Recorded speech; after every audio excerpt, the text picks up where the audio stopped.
Good morning, devotees. So today I will be giving Srimad Bhagavatam class.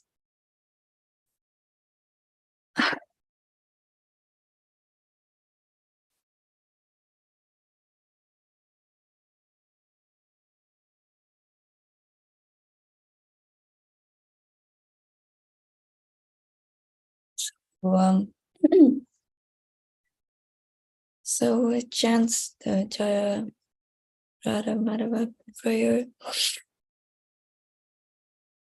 Can everyone hear me okay? Yes. Thank you.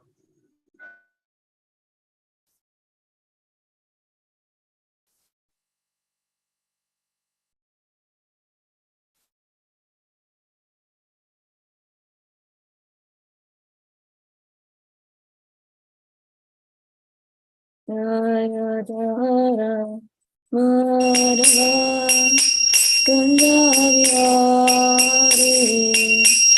Jaya Radha Madhava Kunjavyari Jaya Gopishana Vallabha Girivaradhari Jaya Gopishana Vallabha Girivaradhari Yasodanandana Vajjana Ranjana Yasodanandana Vajjana Ranjana Yamuna Tira Vanachari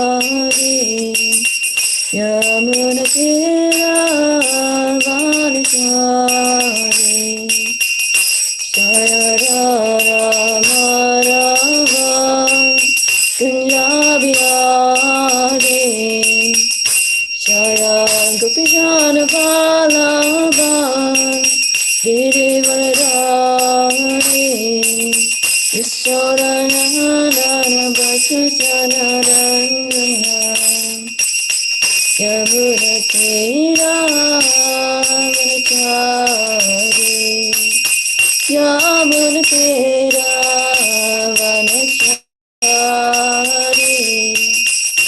Jaya Radha Madhava Kunjavyari Jaya Gopishana Vallabha Girivaradhari Yasodanandana Vajjana Ranjana Yasodanandana Vajjana Ranjana Yamuna Tira Vanachari Yamuna Tira Vanachari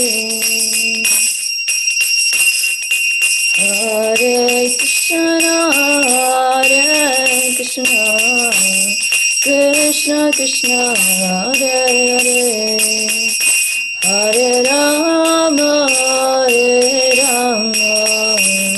Rama Rama Hare Hare Hare Krishna Krishna Krishna Hare Hare Hare Rama Rama Rama Hare Hare Jaya Prabhupada Prabhupada Jaya Prabhupada Jaya Guru Deva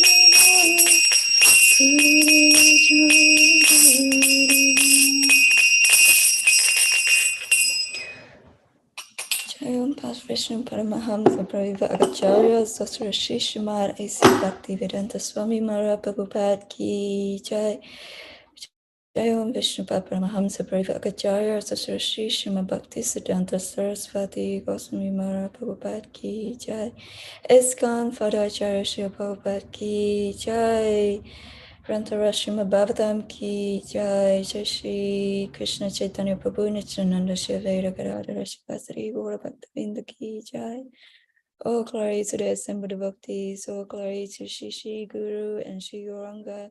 All glory to Sri Prabhupada. Jai Sri Prabhupada. Thank you, devotees, for joining Srimad Bhagavatam class today. I'm sorry, I was chanting in nervousness because I'm afraid that I'd be too loud and my neighbor may come and complain. So a little bit of anxiety there, which is the nature of the material world, full of anxiety and fear. So today we reading from Canto 5, Chapter 1, Text 2. I was so amazed. Last time I gave Srimad Bhagavatam class, it was, I think, the middle of the fourth canto. Yeah, so I actually wrapped the fourth canto. I thought we still at the fourth canto, and now, oh my God, we are at a new canto now, which is amazing. So I chant the Om Namo Bhagavate prayer. Om Namo Bhagavate Vasudevaya. Om Namo Bhagavate Vasudevaya. Om Namo Bhagavate Vasudevaya.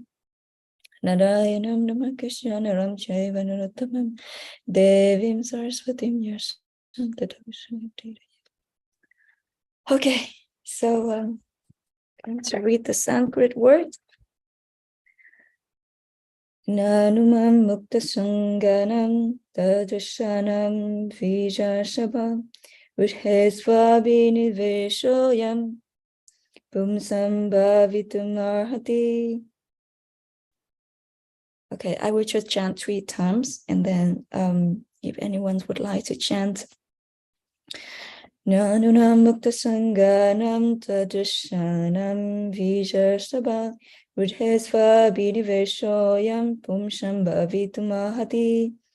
Nanunam Mukta Sanganam Tadashanam Vijashabha Vidhesva Bhiniveshoyam Pumsham Bhavitum Ahati. Anyone on Zoom would like to chant the verse?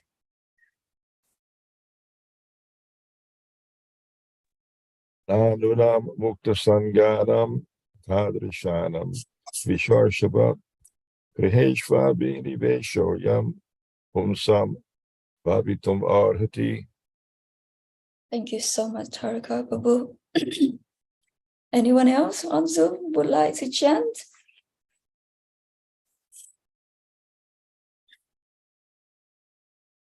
Okay, I will go on with the translation word by word. Na, not, nunam, certainly, mukta sanganam, who are free from attachment, tarishanam, such, vijarishabha, O greatest of the brahmanas, ridhishu, to family life, abhiniveshaham, excessive attachment, ayam, this, pumsam, of persons, bhavitum, to be, ahati, is possible. Translation in Prabhupada Srila Prabhupada Ki Jai. Translation: devotees are certainly liberated persons. Therefore, O greatest of the brahmanas, they cannot possibly be absorbed in family affairs. Purport: in Bhakti Rasamrita Sindhu, it is said that by executing devotional service to the Lord, one can understand the transcendental position of the living being and the Supreme Personality of Godhead. The Supreme Personality of Godhead cannot be understood by any means except bhakti. The Lord confirms this in Srimad Bhagavatam 11:14-21. Bhakyaham mikaya grahya. Only by executing devotional service can one appreciate me. Similarly, in Bhagavad Gita 18:55, Lord Krishna says, Bhakyamam abhijanati. Simply by discharging devotional service, one can understand me. Thus, for a bhakta to become attached to family affair is impossible, since a bhakta and his associates are liberated. Everyone is searching after ananda or bliss. But in the material world, there can never be any bliss. It is only possible in devotional service. Attachment for family affairs and devotional service are incompatible. Therefore, Mara Parikshit was somewhat surprised to hear that Mara Priyavrata was simultaneously attached to devotional service and to family life. Translation again. Devotees are certainly liberated persons. Therefore, operators of the Brahmanas, they cannot possibly be absorbed in family affairs. So I chant the prayers to Guru in Parampara. Please join me in prayers, and I seek the blessing of all the devotees who are on Zoom and who are listening from the pujari or the kitchen maybe as well.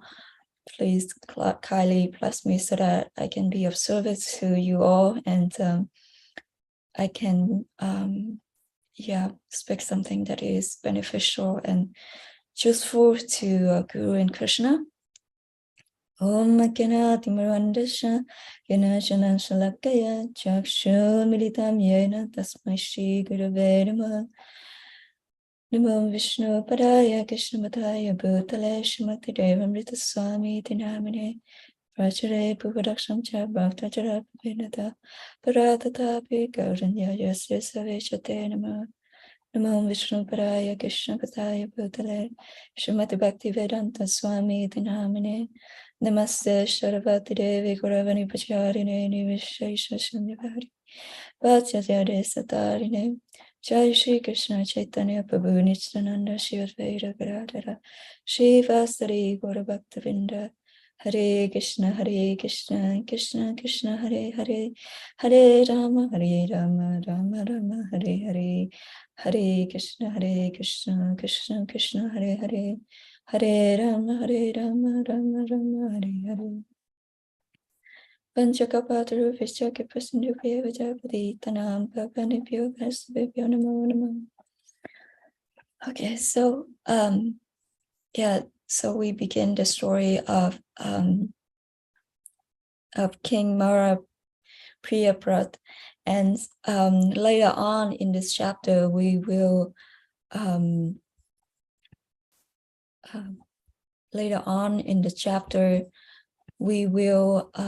learn that Priyavrata Mara is actually indeed a liberated devotee, but here Mara Parikshit was wondering, why is Priyavrata Mara's, he is a liberated soul, but why does he engage in family life? Why does he appear like he is attached to family life, while family life and attachment to family affairs and devotional service are incompatible, as the verse explained? And so later on in this verse, we will learn that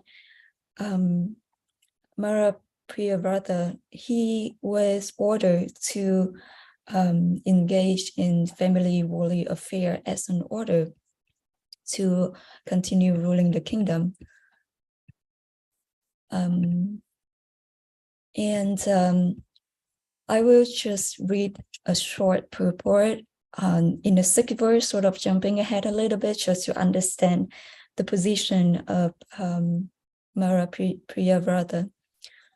So in the purport is explained that when Priyavrata father Svayambhu Vabmanu requested him to accept the responsibility of ruling over the world, he did not welcome the suggestion. This is a symptom of a great liberated devotee. Even though engaged in worldly affairs, he does not take pleasure in them, but remains always absorbed in the Lord's service. While thus serving the Lord, he deals externally with worldly affairs without being affected. For example, although he has no attraction for his children, he cares for them and educates them to become devotees. Similarly, he speaks to his wife with affectionate words, but he is not attached to her. Although a devotee may enter family life and act very affectionately toward his wife and children, he is never attached to these activities. So here we can see the theme of being in the world, but not of the world. I think if I remember that correctly. So that is sort of the goal that we want to strive for, that we want to engage in worldly affair. We want to do our duties in a worldly affair without getting attached to it. And it's said that one who is what did it say? It said that one who is realized their spiritual identity will have no desire for material association, and they would want to ultimately give up material association. And I think it's important to understand that giving up material association doesn't always mean literally having no contact with material association, because that is not impossible. We living in the material world, this is a material existence. It's impossible to have no contact whatsoever with the material, with anything material, basically. So giving up material association means giving up the attachment or giving up the vision to see everything as material, seeing everything as separate from Krishna. So it's a consciousness matter. It's giving up the consciousness, the materialistic consciousness, rather than giving up having contact or associate with worldly people.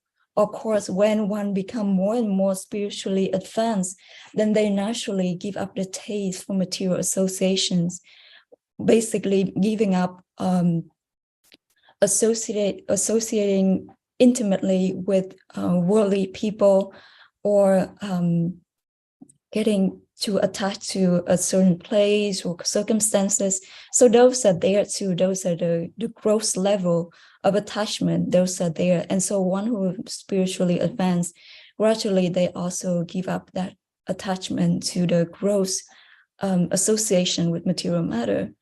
But Krishna consciousness is the process of elevating consciousness, elevating the consciousness. We want to cultivate a consciousness of seeing everything as belong to Krishna, seeing everything as meant for Krishna pleasure. And so that is where detachment actually comes from. Detachment doesn't means that we stop associating with worldly people. So many devotees still have to go out there into the world and work and have intimate contact with the world out there, but with the consciousness of seeing everything as belongs to Krishna, seeing Krishna as the proprietor of everything, seeing Krishna as the supreme enjoyer. That consciousness itself is real detachment.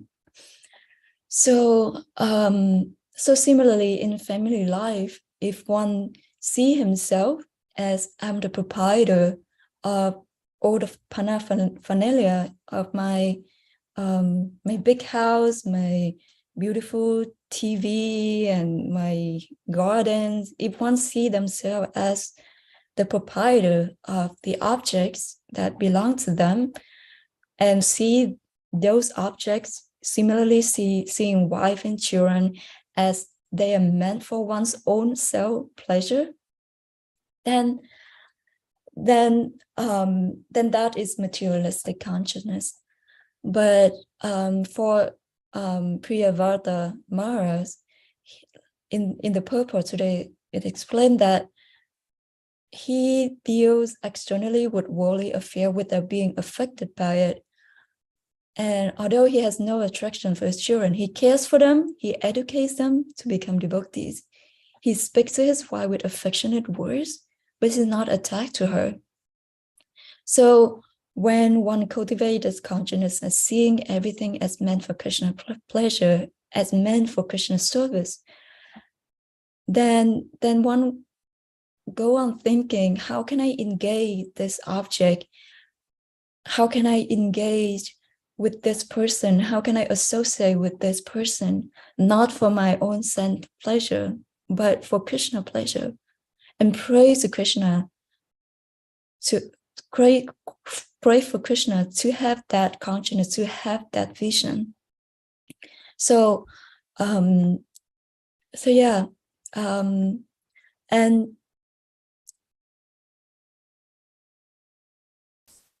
coming back to the point that the Krishna consciousness is the movement of elevating consciousness.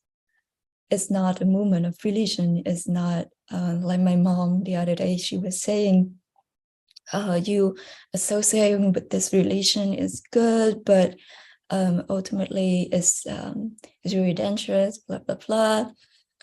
So, but Krishna consciousness is a spiritual movement. It's the movement of elevating consciousness. It's not a movement of religion, of dogma, of following some ritual and dogmatic beliefs.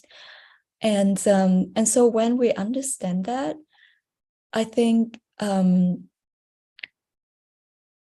we naturally get to understand that external circumstances, whatever happening to our life, wherever we stay, the external circumstances, we want to use them in a way that is favorable to elevate our consciousness.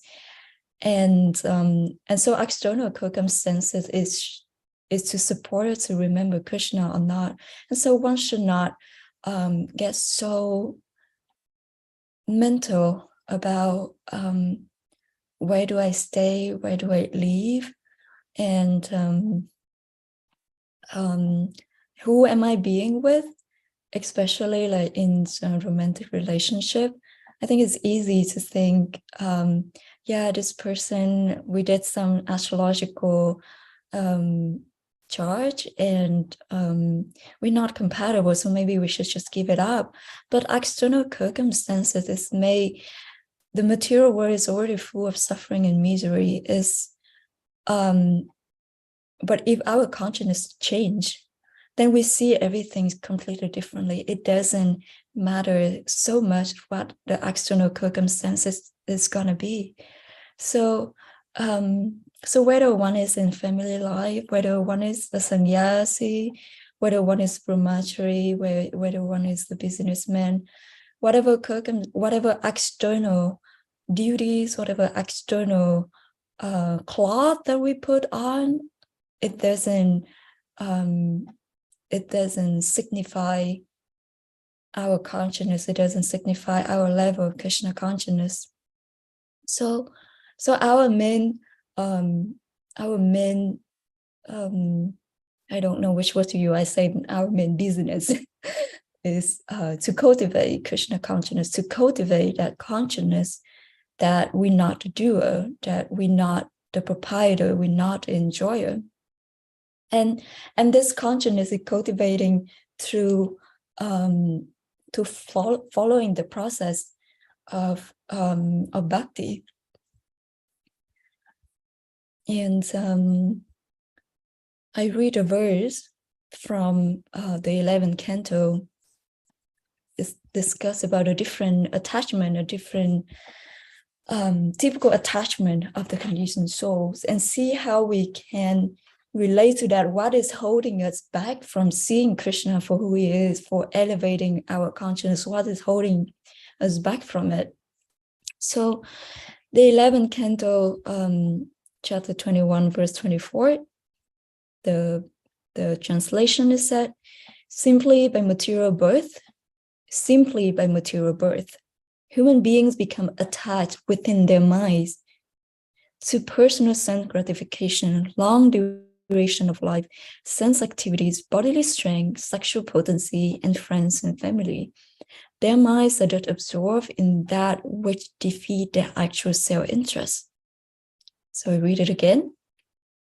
simply by material birth. So as soon as we have a material birth in this material world, the human being become attached within their minds. So all the attachment is within the mind. So these attachment to personal sense gratification, long duration of life, sense activities, bodily strength, sexual potency, and friends and family.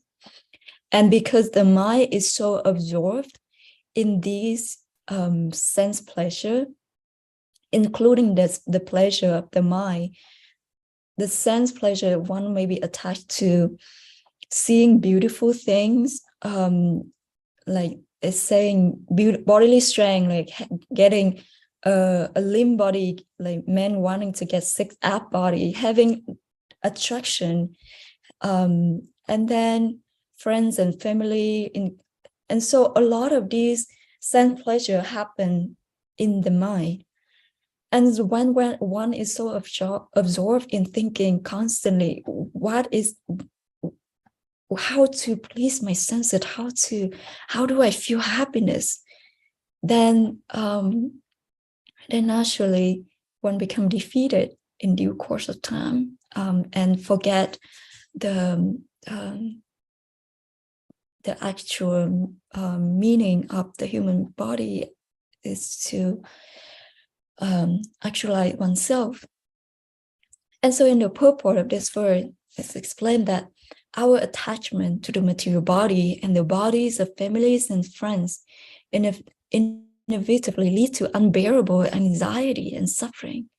Any one of us here probably already know how this world is so full of anxiety and suffering. And it's increasing more and more. Like I'm in the mental health profession, the profession of the mind, dealing with the mind.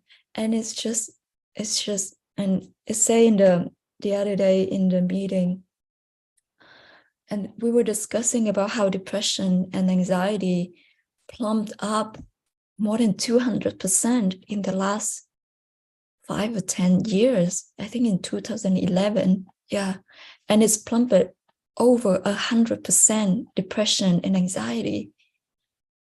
And we can see clearly that this Kali Yuga is meant to facilitate that, increasing constantly anxiety and suffering. And without knowledge, we just get so caught up in those anxiety and suffering that, and then, yeah, we just become so victimized by it. And but with elevated consciousness, we can see it for what it is. We can see that this material world is in itself already full of anxiety and suffering, and in Kali Yuga, it also intensifies.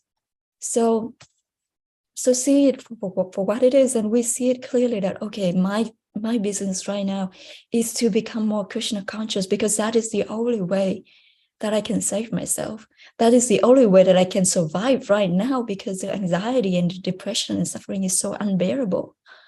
But Krishna consciousness is the only thing right now that can save me, and also save me when I at the moment that I die. So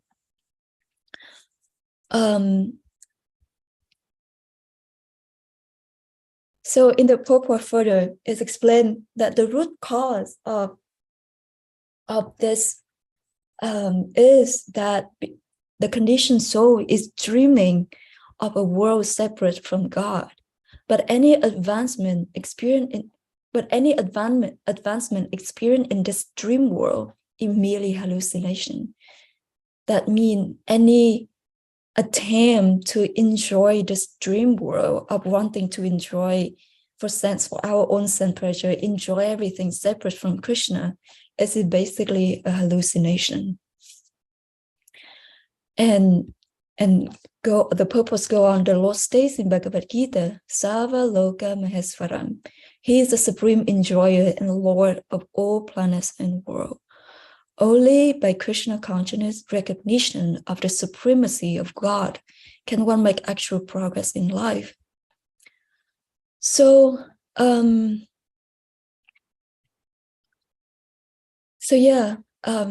think as devotee, we want to be very introspective and reflect on our attachment with different things, the degree of our attachment to our sense pressure, and how to engage in a process without feeling so depressed, without feeling so discouraged that the goal is so far away and we're not there, and how to engage in the process with enthusiasm that we are not at that level that we can see everything in God, but we have faith in the process that it will work, that by continue diligently executing the process of Krishna consciousness, gradually our conscience will be elevated, our heart will be cleansed, and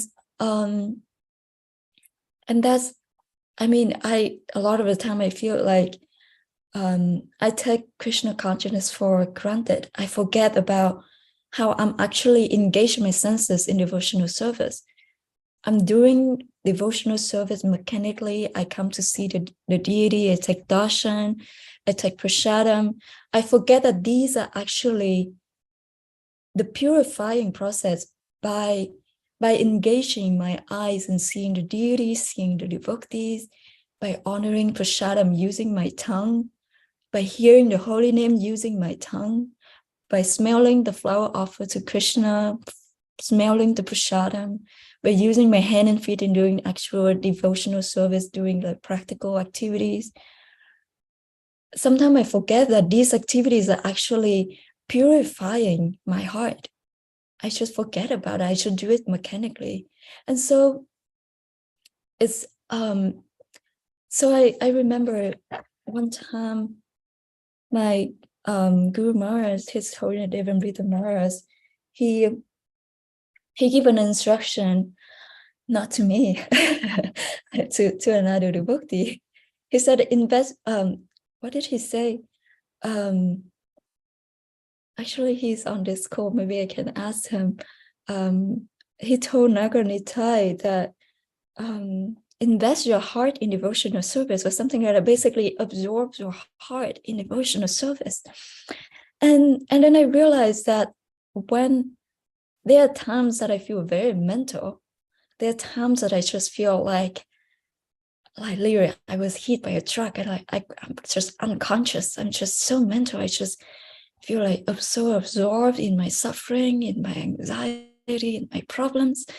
And then I remember what my Guru Maharaj said, that just absorb, just put your heart, just put your heart in devotional service.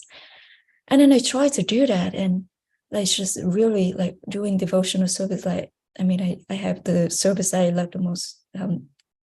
Kirtanagri is picking the jewelry for the deity. And so I just like trying to meditate, okay, I want to put my heart in devotional service. I want to put my heart in doing this service for Krishna pleasure. And I try to do that. And suddenly after I do that, all my problems just go away.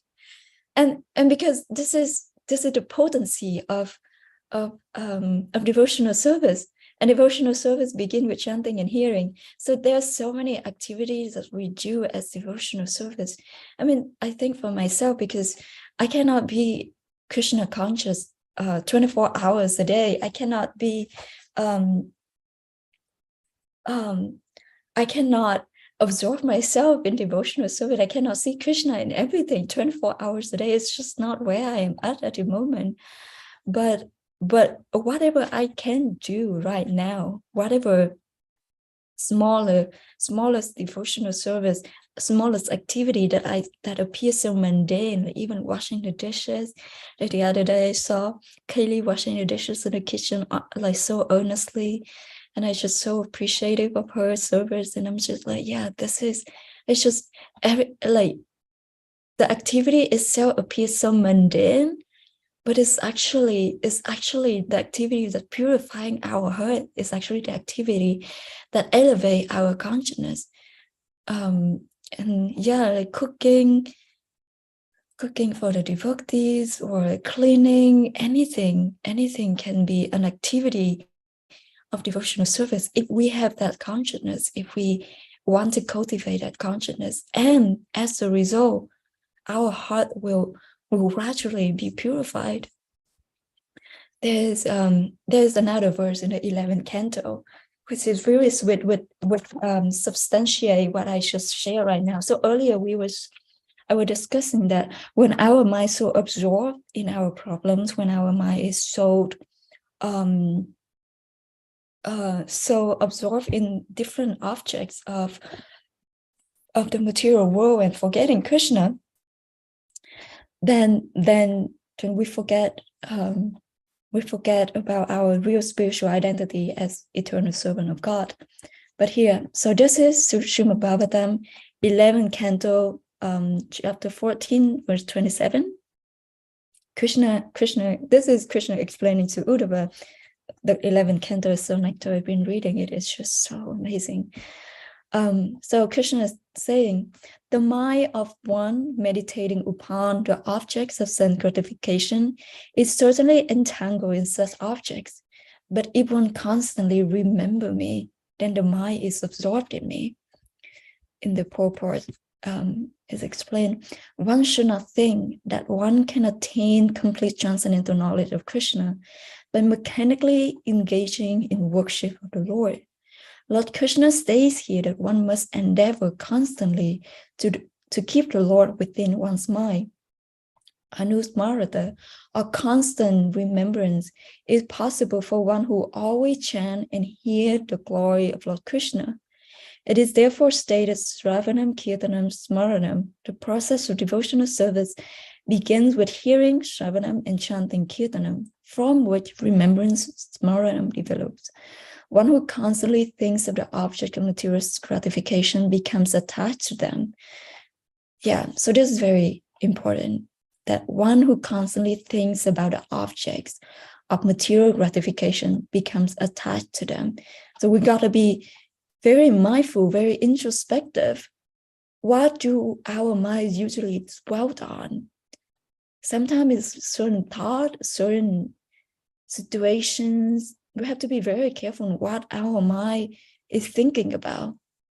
And then similarly, in the purport, it goes on to say, similarly, one who constantly keeps Lord Krishna within his mind becomes absorbed in the Lord's transcendental nature, and thus become qualified to render personal service to the Lord in his own abode.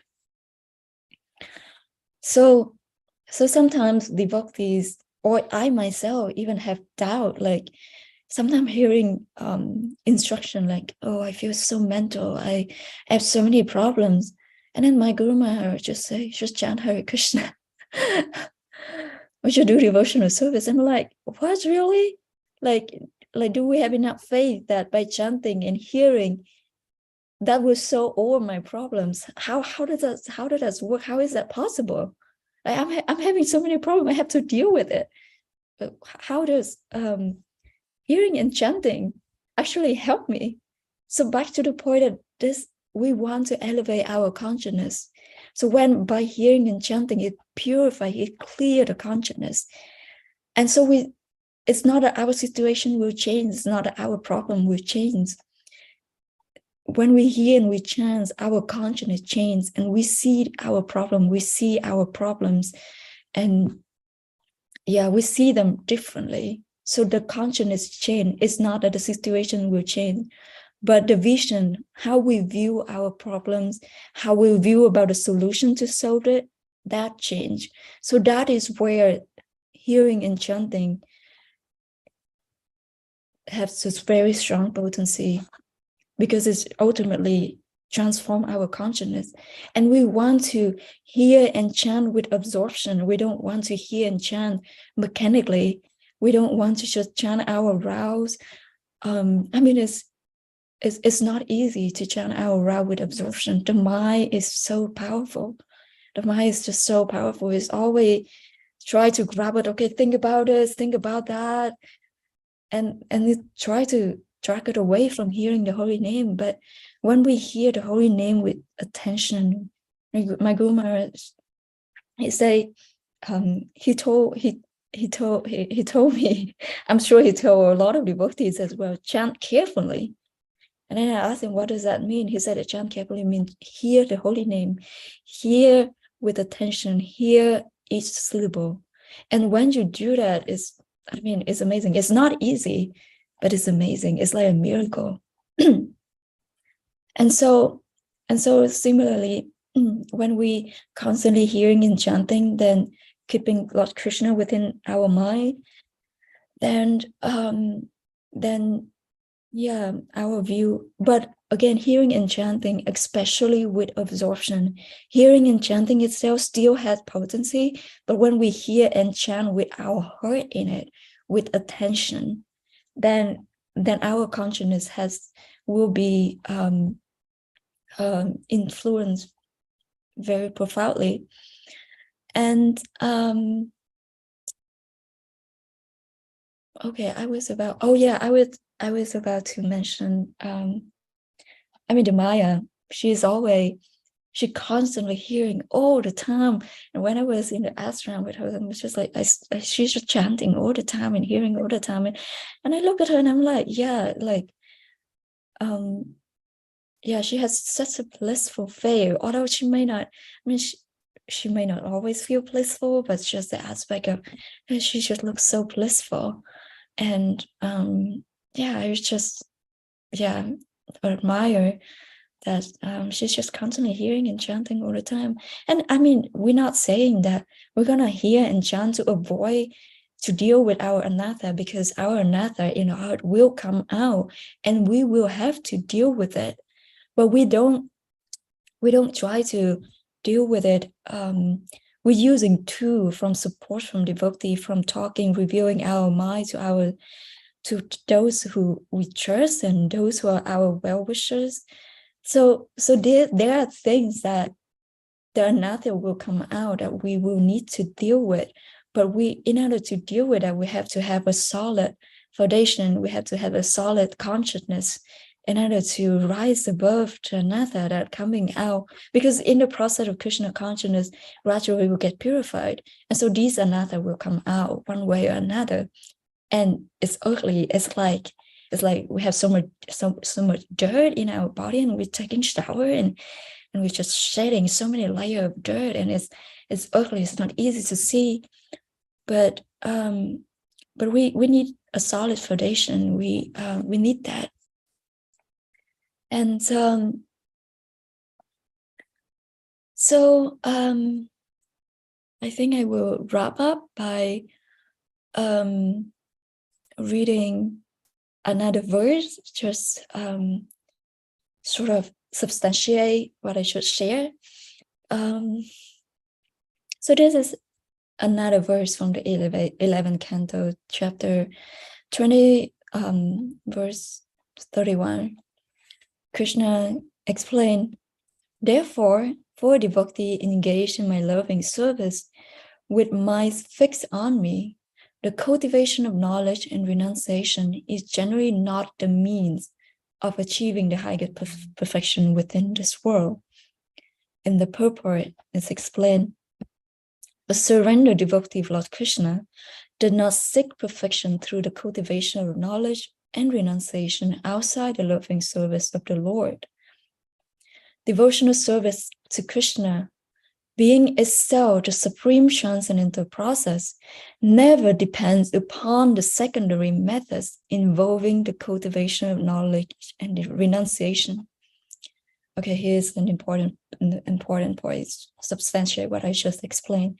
By chanting and hearing the glories of the personality of Godhead, a devotee automatically realizes all knowledge. And as the devotee attachment to the Lord increases, he automatically keeps up attachment for the inferior material nature. The Lord has explicitly declared in the previous verse that a devotee should not try to solve his lingering problems by means other than devotional service. Although a sincere devotee has surrendered heart and soul in loving service to the Lord, there may be lingering material attachment that prevent the devotee from perfectly realizing transcendental knowledge. Devotional service, however, will automatically eradicate such lingering attachment in due course of time. So, okay, so I go on to read another sort of further on the purport. Material desire stubbornly residing within the heart can be vanquished by taking full shelter of the Supreme Personality of Godhead. Without false confidence in one's own cultivation of knowledge and renunciation, one should depend fully on the mercy of Lord Krishna, and at the same time strictly follow the rules and regulations of Bhakti Yoga, as instructed by the Lord himself. So,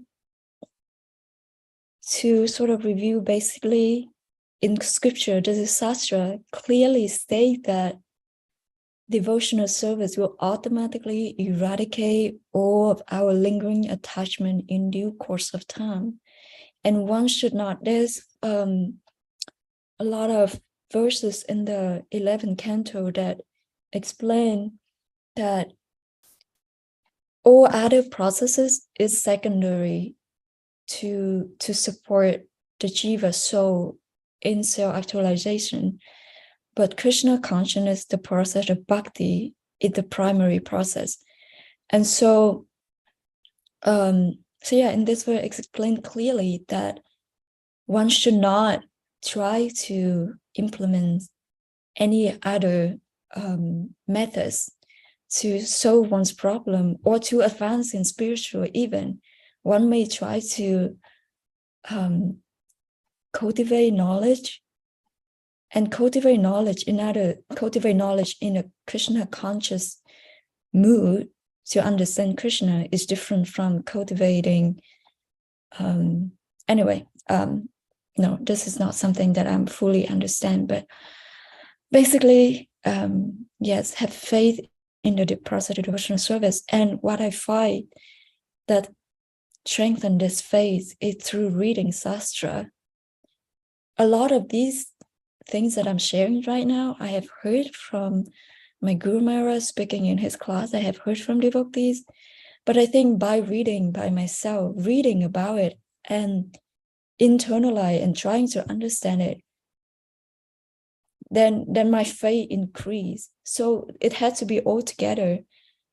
Hearing in the association of devotees, hearing from advanced soul like our spiritual master, and also reading Sastra is so important. Srila Prabhupada emphasized so many times that read my books, and it's so important because it's really transcend our consciousness, it elevate our consciousness, it develop our faith in the process so much, understand how the process work, and understand, and also having so much realization. But anyway, I think I should stop here because there's not a lot of time left. So I want to give some time for discussion. If anyone has any realization, comments, questions, chastisement, correction, please kindly share with me. I would really appreciate your sharing.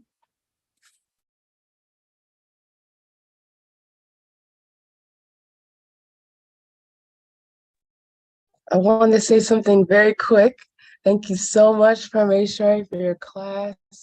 I was so happy when I came and saw you were giving class. I was so happy. The point that stood out to me that I just keep thinking about is where you said it was something along the lines of when we hear and chant, our consciousness will change, and how just the potency of how hearing and chanting actually transforms our consciousness. And that's definitely a takeaway for me that I want to remember more, is just like how much hearing and chanting cleanses and purifies the heart. And even if we don't even fully understand what we're hearing, it can still help us in our devotional service. So I really appreciated just the points you're making about how important it is for us to hear and chant.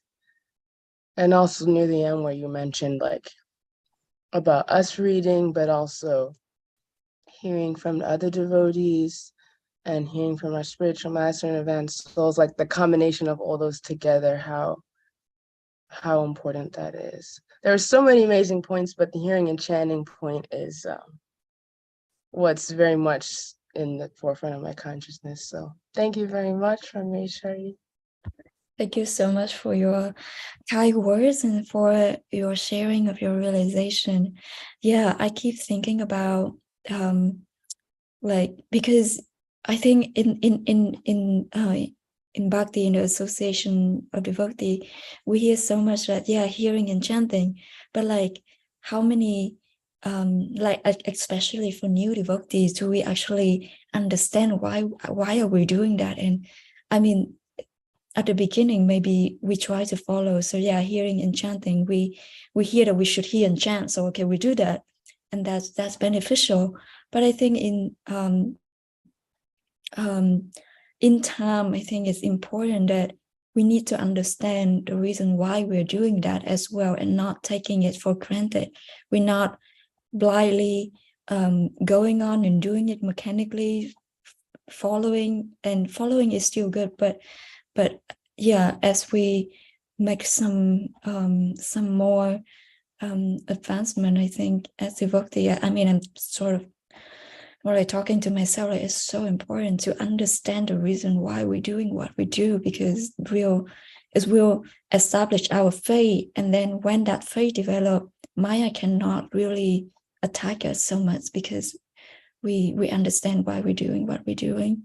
And then another point about all of the things like hearing and chanting in the Association of Devotee, and also read on our own, they all going together, because I used to have a misconception that I don't need to hear from another devotee, I can just read on my own.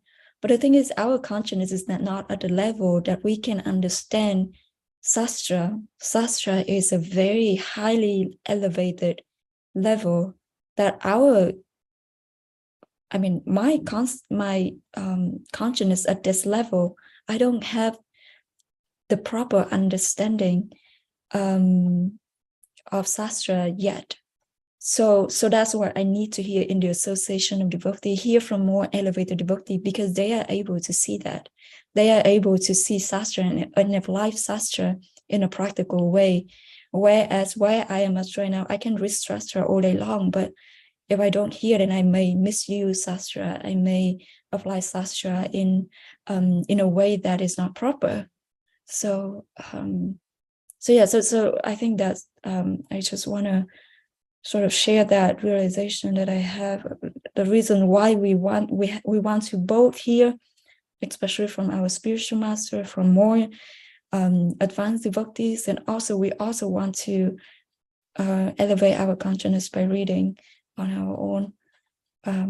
But thank you so much for your sharing. Appreciate your presence, and anyone else has any comments?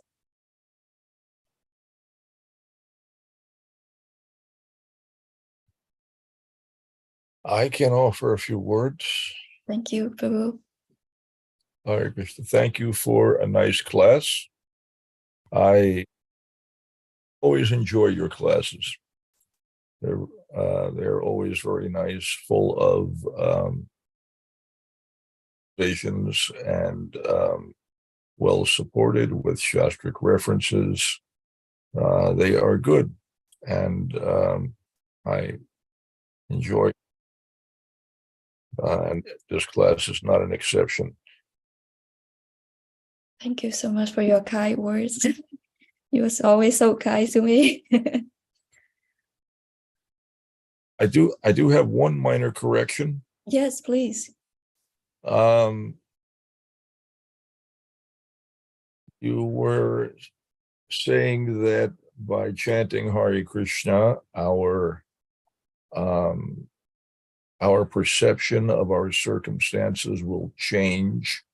The circumstances themselves may not necessarily change, but that our perception will change, and that overall the effect is that we are relieved of our anxiety and problems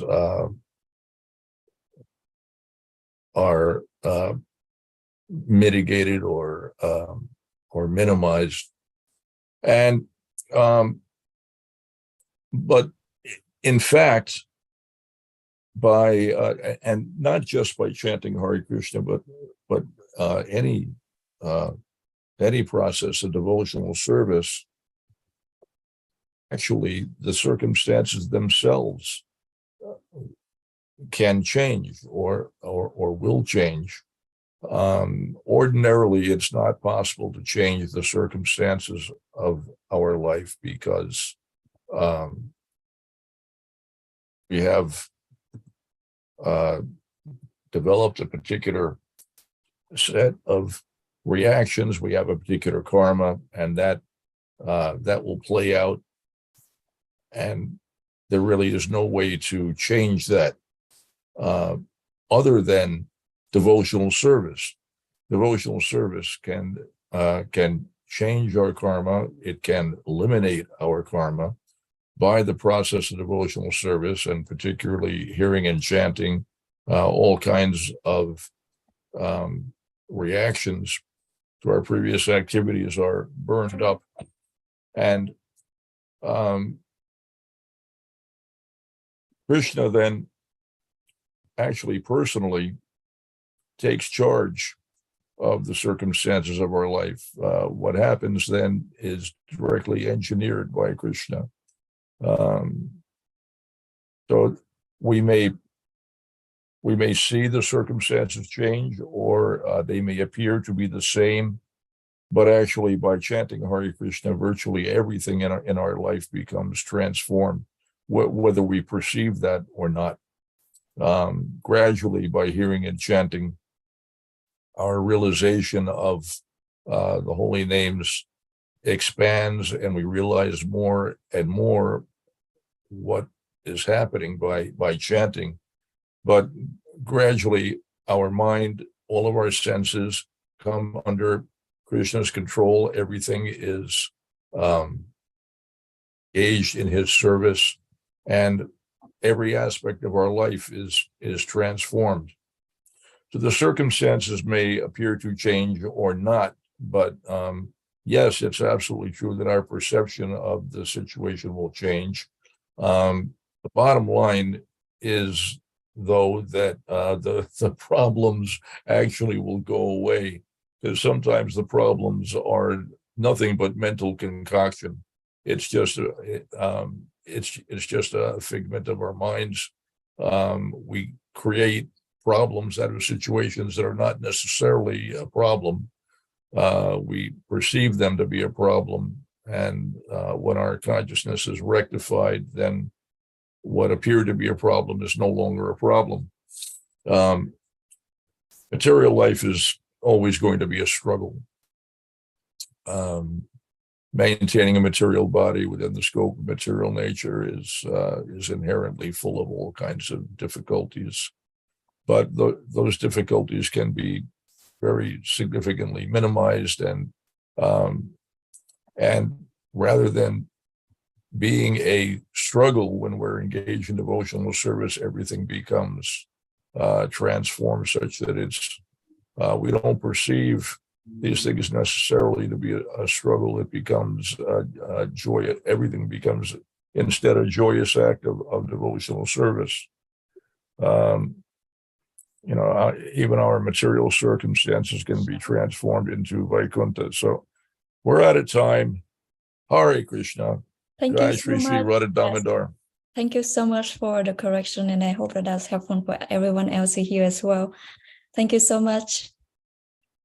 Hare Krishna.